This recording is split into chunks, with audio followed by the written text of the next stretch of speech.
Soy José, estoy doctorado por la Universidad Complutense de Madrid, precisamente con una investigación relacionada con la podología infantil. Dirijo y soy profesor en el experto de posturología clínica de la UCAM y en mi práctica clínica me dedico en concreto a la biomecánica, a la podología infantil, el desarrollo psicomotor, ya que soy consultor de BRMT, que es una terapia para estimular el desarrollo psicomotriz. En la clase de hoy os quiero contar aspectos generales sobre la neurofisiología del desarrollo psicomotor,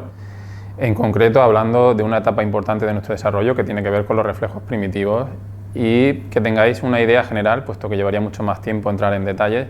de los síntomas que tiene asociados cada reflejo y cuál es el patrón de cada reflejo y la repercusión que esto tiene en todos los planos, no solo el motriz, como es el cognitivo y el emocional,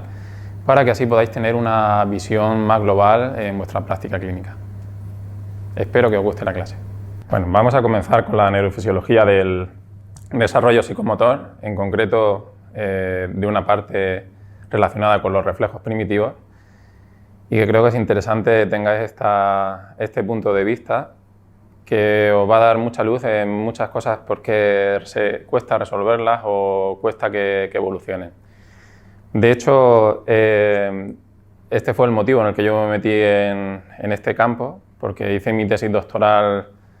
con un hábito postural, en concreto de los niños, la postura seiza y la repercusión en patología torsional. Y viendo que era muy difícil de corregir el hábito postural, pues fue por lo que empecé a investigar y a meterme en el tema de reflejos primitivos. Podemos ver el cerebro de forma esquemática, como nos lo describe Paul MacLean, y de esta forma es mucho más didáctico, más sencillo entender la repercusión que tienen los reflejos primitivos en cosas,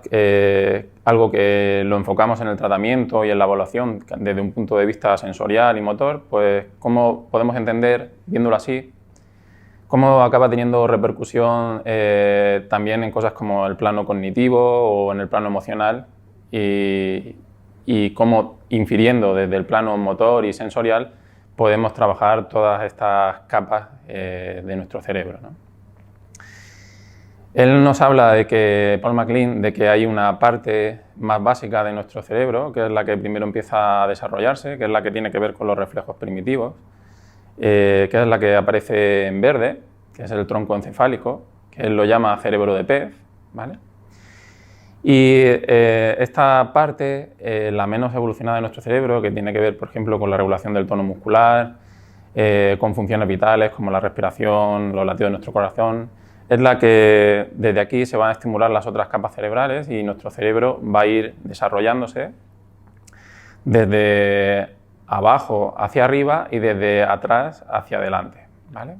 Es decir, que desde esta primera capa la podíamos entender como si fuera un chasis de un coche, de un vehículo, y las otras capas serían los conductores, ¿no? Los que van a dirigir este vehículo.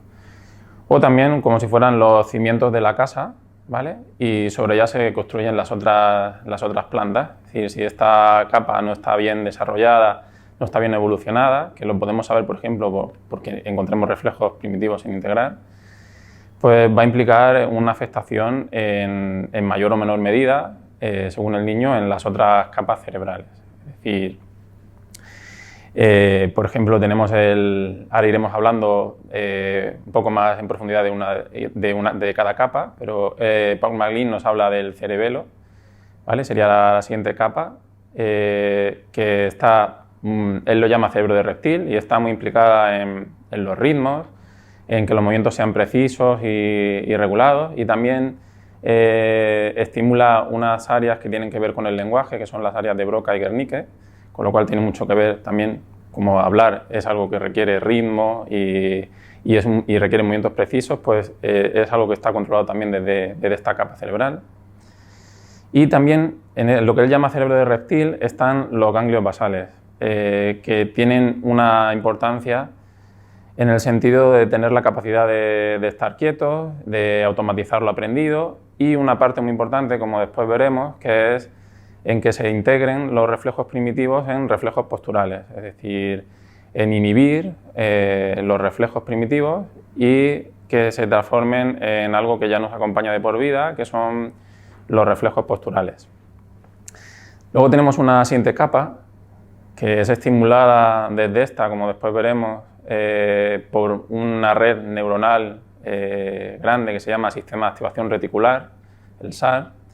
y va a estimular esta capa que él llama cerebro de mamífero, que es el sistema límbico. Lo llama así porque tiene mucho que ver con la relación social, las normas, el cuidado maternal, que es algo que hacemos en concreto los mamíferos, y tiene mucho que ver con el aprendizaje a través del juego, la memoria a largo plazo, etc.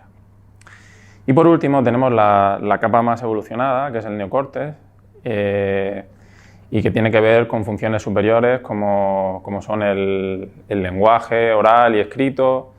En concreto, en el lóbulo prefrontal tiene que ver con las funciones ejecutivas, es decir, la planificación, la capacidad de estar quieto, el control de impulsos, la atención sostenida, que espero estéis teniendo vosotros ahora conmigo. Y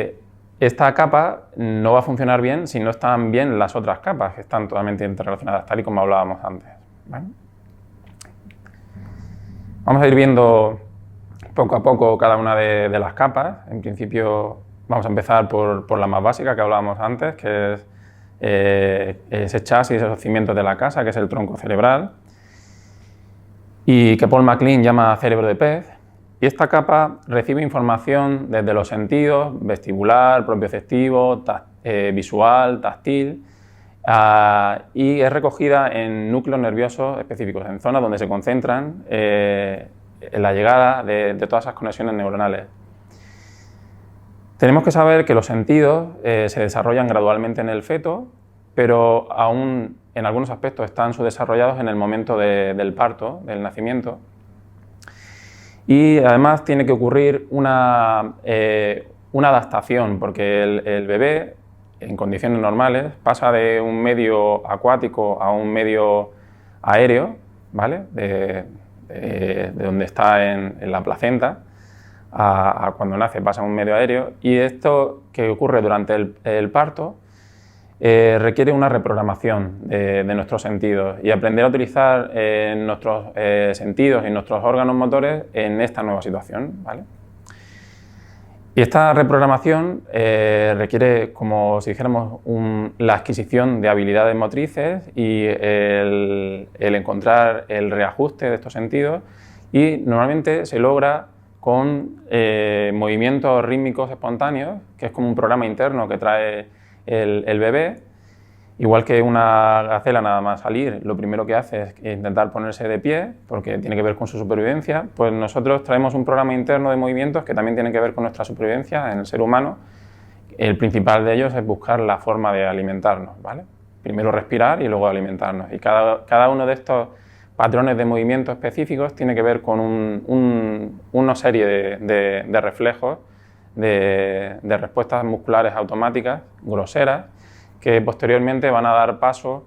a una motricidad más fina en base a ellos, ¿vale? Por así decirlo, si hablamos, por ejemplo, de una metodología de trabajo que es el método Markutova, empezaríamos con lo que en esta disciplina se llama movimientos arquetipos, ¿vale? De los movimientos arquetipos se desarrollan los reflejos primitivos, y de los reflejos primitivos se desarrollan los reflejos posturales, que son, como decía antes, los que nos van a acompañar de por vida y tienen que ver con nuestra motricidad fina, ¿vale? Tienen que ver con cómo controlamos nuestra estabilidad, cómo relacionamos con nuestro entorno para gastar la menor energía posible en nuestras funciones vitales básicas, por ejemplo, permanecer sentado, o estar de pie, o correr, o caminar. Es decir, habría una parte de nuestro sistema que lo que busca es que estamos siempre en constante movimiento, por ejemplo, nuestra respiración, movimiento de nuestras vísceras, de nuestro corazón, y el sistema lo que intenta es que mantengamos la mayor estabilidad moviéndonos lo menos posible, porque esto implica que gastemos la menor energía posible, y esto se hace a costa precisamente de estos reflejos posturales, ¿vale? Usando diferentes aferencias, entradas de información, y tanto del exterior, que serían eso, entradas, como del interior, que serían endoentradas, pues logramos esta estabilidad o mantener el menor gasto energético posible, ¿vale? Como después veremos, muchas veces hay cosas que impiden que esto ocurra así y teniendo este punto de vista que yo voy a dar de reflejos primitivos, pues nos va a poder ayudar a resolver y ayudar a mejorar a nuestros pacientes, en este caso niños, ¿no? Pero también, porque es un máster de podología infantil, pero esta aplicación tiene una aplicación también en el área deportiva o con pacientes adultos igualmente, ¿vale? El tronco cerebral, como hablábamos, tiene núcleos nerviosos que procesan la información integrándola con los otros sentidos y enviándola a capas superiores, a centros superiores de nuestro cerebro, ¿vale? Se transmite la información al sistema motor, que es lo que va a tener que ver con la regulación del tono muscular, ¿vale? Que nuestro tono muscular varía en función de muchos factores y hasta del momento del día, de nuestro estado de ánimo, de si nos acabamos de alimentar. Es decir, todo está hay unas constantes, por así decirlo, que son nuestras constantes vitales, que todos sabemos: temperatura, frecuencia cardíaca, etcétera, y nuestro tono muscular va acorde también con estas constantes, ¿no? Y además el tronco cerebral controla funciones vitales, como decíamos, como la respiración o la actividad del corazón, ¿vale? Todo interrelacionado con lo que se está percibiendo del entorno y de lo que nos rodea y con respecto a nosotros mismos, que es lo que llamamos propiocepción, ¿vale? Por eso, lo que hoy hablamos de neurofisiología del desarrollo psicomotor, pero son las bases de cómo evoluciona en desarrollo nuestra propiocepción, ¿vale? Y también nuestra parte, por supuesto, cognitiva y emocional, por eso se llama psicomotor. Desde el tronco cerebral, como hablábamos antes, sale una red neuronal importante, que es el sistema de activación reticular, que está en el centro del tronco cerebral y, como decíamos, recibe información del sistema visual, auditivo, vestibular, de nuestros músculos, de nuestras articulaciones, del sentido táctil y de órganos internos. Es decir, todo esto quedaría englobado con la palabra propiocepción, ya sea viscerocepción o propiocepción articular, propiocepción visceral o propiocepción vascular, ¿vale? En todas estas estructuras hay información que es recabada por este sistema y luego es transmitida a la corteza cerebral, que va a usar esta información para ser capaz de mantener la atención, estar alerta y tener conciencia sobre los acontecimientos externos, ¿vale? La parte importante aquí es que, como veis, hay miles de procesos que nuestro sistema nervioso está gestionando, pero realmente solo podemos tener conciencia de uno solo al tiempo. Las mujeres también, ¿vale? Es decir, pueden cambiar de proceso más rápido que los hombres, pero solo pueden tener atención, conciencia en un solo proceso, ¿vale? Mientras que hay miles de procesos que se gestionan de forma automática desde esta estructura. Esto es muy interesante porque desde este punto de abordaje tenemos que ayudar a trabajar al paciente y podremos ayudar a gestionar mejor y de forma más eficiente miles de procesos, mientras que si nuestro trabajo, como ocurre por ejemplo en un trabajo, por ejemplo, que se trabaje la técnica de carrera o la técnica que tiene un ciclista, que le das instrucciones verbales que el paciente recibe de forma consciente, pues es mucho más complicado que el sistema pueda mantener atención o